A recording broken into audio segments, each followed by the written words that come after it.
नमस्ते सदा वत्सले मातृभूमि, जय हिंद दोस्तों।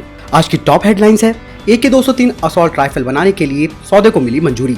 2022 तक तेजस MK-1A करेगा अपनी पहली फ्लाइट। ब्रह्मोस 2 मिसाइल की तकनीक हुई चोरी। रशिया भारत को अपने आर्म वेरिएंट के फॉरपोस्ट 8 ड्रोन देने को तैयार। पहली अपडेट की बात करते हैं तो भारतीय वायुसेना को लेकर आ रही है। एक बयान में air chief marshal RKS Bhadauria ji ने बताया कि आधुनिक तकनीक का पुनर्गठन करना बेहद जरूरी हो गया है। उन्होंने कहा कि आधुनिक और भविष्य के लिए तैयार भारतीय वायुसेना एक उभरती हुई वायुसेना है, जिसमें स्वदेशी परियोजनाओं को सक्रिय रूप से अपनाया जा रहा है। यही नहीं, इसके अलावा भारतीय वायुसेना किसी भी जटिल परिस्थितियों में रखरखाव और संचालन क्षमताओं को भी सुधार रही है। इसके अलावा उन्होंने कहा कि आर्टिफिशियल इंटेलिजेंस और ऑटोमेशन जैसी आधुनिक तकनीक को भारतीय वायुसेना अपना रही है, जो कि ये सुनिश्चित करेगा कि हम हमेशा युद्ध के लिए तैयार हैं। यानी कि भारतीय वायुसेना प्रमुख RKS भदौरिया जी ने भविष्य के युद्ध के लिए तैयार रहने की बात कही है और साथ ही इसमें आर्टिफिशियल इंटेलिजेंस और ऑटोमेटेशन जैसी तकनीकों का इस्तेमाल करने की बात कही है, जो कि बेहद जरूरी हो चुका है भविष्य के युद्ध के लिए।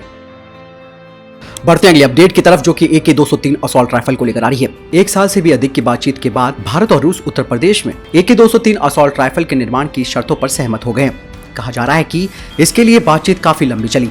भारत में AK-203 का निर्माण स्वदेशी उत्पादन के लिए एक और जीत है, जहां पर लाखों क्लैशनिकोव असॉल्ट राइफलें बनेंगी। अब जबकि रूस और भारत के बीच मतभेद सुलझ चुके हैं, अब इस हथियार के निर्माण के लिए Indo Russian private limited firm इनको तैयार करेगी। साथ ही इसमें TOT यानी कि ट्रांसफर ऑफ टेक्नोलॉजी भी होगा।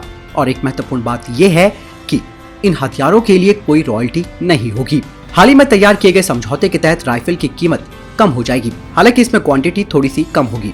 AK-203 AK-47 का आधुनिक वर्जन है। अब भारतीय सेना के सैनिकों के लिए AK-203 एक बुनियादी हथियार होगा। यही नहीं, इसके साथ साथ इसे केंद्रीय पुलिस बलों के पास भी दिया जाएगा।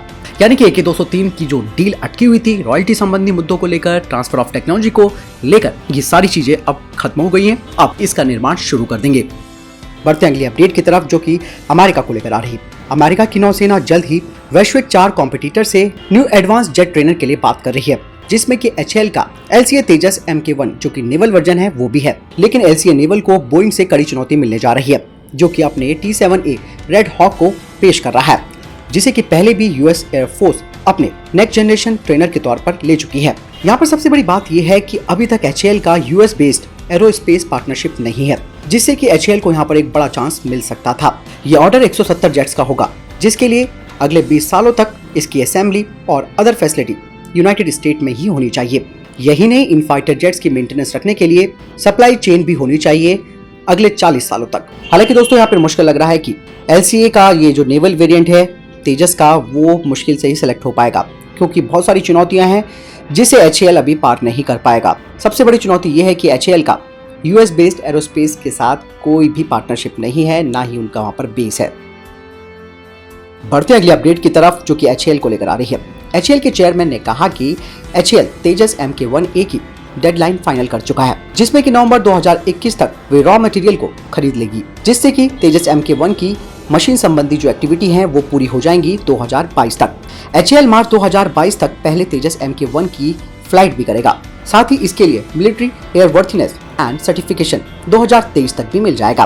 फिर उसके बाद ये प्रोडक्शन काफी तेजी से शुरू हो जाएगा। HAL $700 मिलियन के 99 F404 इंजन भी GE एविएशन से खरीद रहा है और इसके लिए इस हफ्ते में मंजूरी मिल जाएगी, जो कि 83 तेजस MK-1 फाइटर जेट्स को पावर देंगे। HAL ने कहा कि तेजस MK-1A की 2 यूनिट 2024 तक इंडियन एयरफोर्स को दे दी जाएंगी। उसके बाद 8 यूनिट्स को 2025 तक दे दिया जाएगा और बाकी के बचे तेजस एयरक्राफ्ट को 2019 तक सौंप दिया जाएगा, जिसमें कि 14 से 16 जेट प्रति वर्ष के हिसाब से बनाए जाएंगे। बढ़ते अगली डिफेंस अपडेट, जो कि रशिया को लेकर आ रही है। रशिया की खुफिया एजेंसी ने एक व्यक्ति को अरेस्ट किया है, जो कि general director and chief designer है scientific research and enterprises of hypersonic system का।